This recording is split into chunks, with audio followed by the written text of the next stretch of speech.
I kind of wanted to post my thoughts on this show somewhere for like a while now.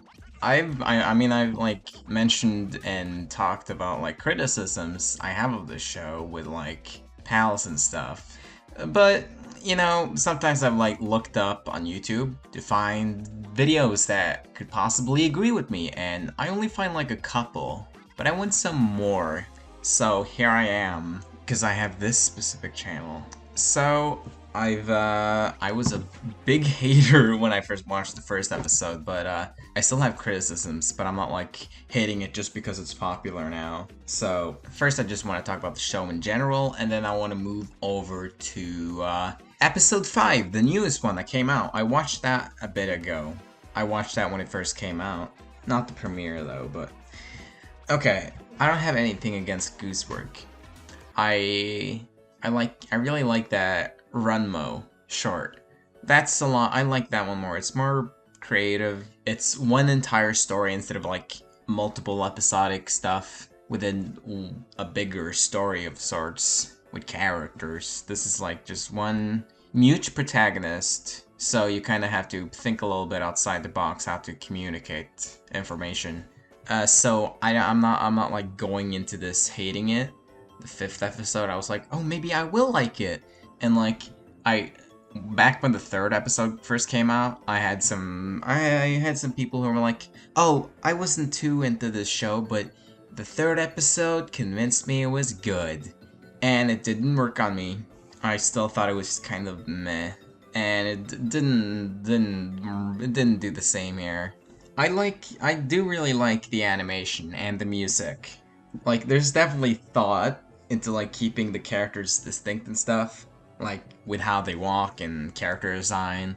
Kane has like pretty interesting like animation with like the teeth being used for lip syncing and like expressions for like eyebrows. Like, that's really cool. That's just one example. And like the art direction is fun too. But I don't really think, like, while on paper, this is all kind of neat. I just don't think the actual direction and storytelling with all of these elements is really all that good. There isn't really anything that's like tying everything together in like a strong way. But like this whole show feels very first draft. These scripts feel very first draft. It's just stuff for the sake of having stuff because it's cool. There are glimpses of interesting moments that could be great, but this whole show feels first draft. These scripts feel very first draft. Just like I said, too many things just for the sake of it. Too many characters just for the sake of having characters. They're cool and wacky. I wouldn't call them bland, but they don't really take advantage of like the best attributes of these characters. Some of the characters are kind of bland, like Mask Girl and Trans Metaphor Girl. I don't think some of these characters are not even paired up that well. When you have this many characters, they should be paired up in proper ways, but like that doesn't even happen. Like, Mask Girl and Trans Metaphor Girl are apparently really good friends. And we see the first time we see this is when Trans Metaphor Girl says, "Oh, we're friends," at the end of episode 4. Why should I care when we've barely seen that? So it has very little impact. Like, come on. A big issue I kind of noticed with some indie productions is that they're way more artist driven and basically only artist driven. Like, there may be an attempt at the story, but it just kind of falls flat most of the time. Like, for example, just doing stuff for the sake of doing stuff because it's cool and we get to do cool art. Like Hazbin Hotel, it has gazillion characters in the main cast at the hotel that don't even go to the hotel, that are they just supposedly work there, but nobody's at the hotel. You know, the thing the show is named after. Like, you could still have these characters, but just place them somewhere else. Back to the amazing digital circus. What a mouthful of a title. Nah, it's a fine title though. I don't know. Though this show is a lot better. This is like actually a good first draft, but overall I'm left kind of underwhelmed. I don't really mind the wackiness that this show has too much. Like I've seen some people say, oh, it's not for everyone, it's a little wacky. But like, I don't mind that. I don't mind the wackiness, but it is pretty derivative of stuff like Undertale and Don't Hug Me, I'm Scared. It takes like a sort of like simple basic premise like, oh, this is a wacky, this is not your typical place. It's a place where these normal characters actually want to leave.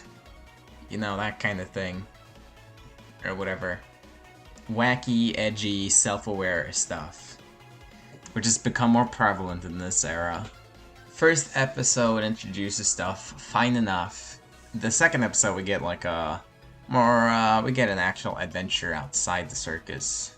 And I think the most interesting part is when they like go out of bounds.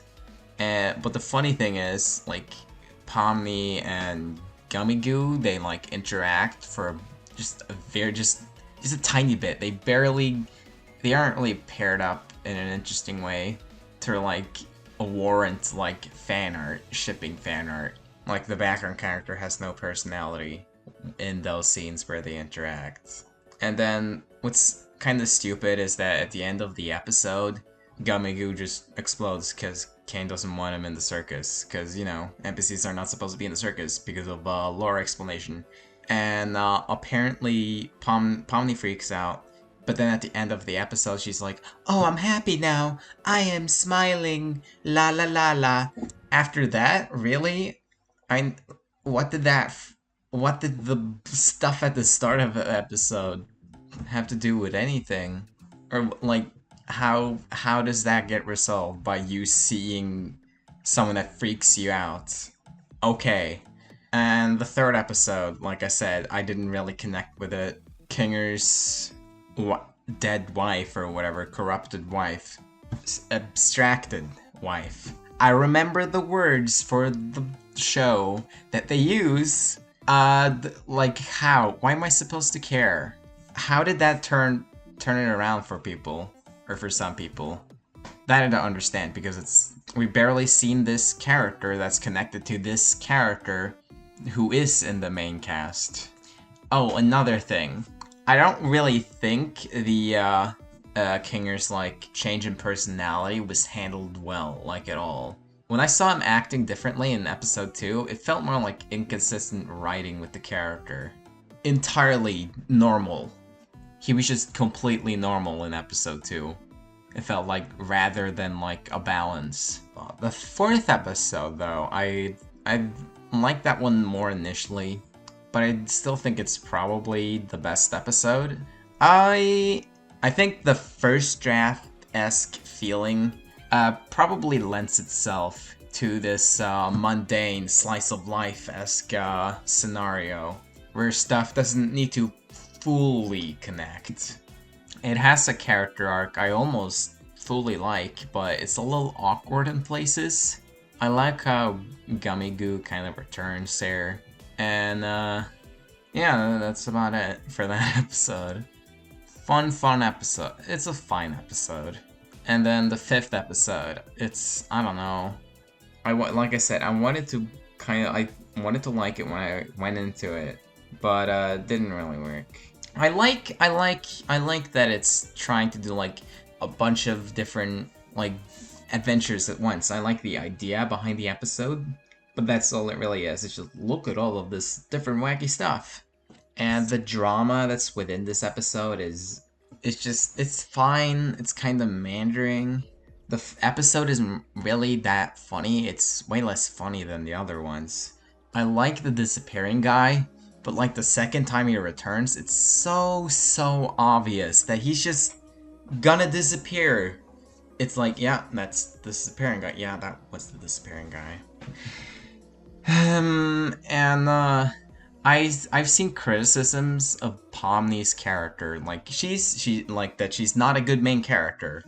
Like with the first episode, I saw people being like, this is like the worst introduction to a main character ever. She's only freaking out, but like she's a audience surrogate. I think that's the right word. But this episode just flipped the switch in my head where I'm like, oh, wait a minute. No, she's not a good main character. What the hell? In this episode in particular, I think she's at her worst. She's just absolutely nothing. There have been hints of like, she's the normal one. I'm saying that in a wacky voice just to simplify my point, not to make fun of anyone. Like, kind of like, what the hell are you doing? Kind of personality in a way, or I don't know, very simple way of simplifying it. I don't know, she's just kind of nothing. I don't care about her. This like audience surrogate doesn't really work anymore at this point. She's like absolutely nothing in this episode. She's not engaging at all. The one thing that kind of surprised me with what people had to say about this episode is like, people hate Jax again. Remember that after the second episode? It's like, I don't know, to me it seems like you're not really supposed to take any sides. You don't really know the entire situation either. So it's like, oh, what is this person talking about? And what is this person talking about? There's like no sides here. You'll learn what people believe as time goes on. And the ending stinger, I kinda like that one. It seems interesting. This NPC has snuck in. And I was tricked into watching a theory video by myself, so no one's to blame there. And there's like two possibilities here. That one, that the NPC is the one that was the Screaming Mask NPC from episode 1, that one gag. Or it's Gummy Goo.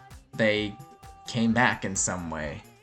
Which seems like the more interesting option, but I feel like it's going to be something disappointing. I don't want to hype this show up a whole thing, because I don't really care too much. But, you know, I check by every episode because I think the animation and music is good. And you know, like, it's 20 minutes. It's not that much time to waste, and, like, I think it's really cool that we can actually see the NPC hiding in the background, like, really well hidden, too. It's really well hidden. I'm surprised people found it when when there was only those episodes and not episode 5. I just did some quick research and saw that it exists, and saw that people had seen the Easter egg. Like, the world building in The Amazing Digital Circus is fine. I like that it has I like that it kind of shows that Kane is a little lazy, and he's just using the same NPCs over and over again. Also, all the world's adventures are like their own self-contained thing and have no connections with anything else.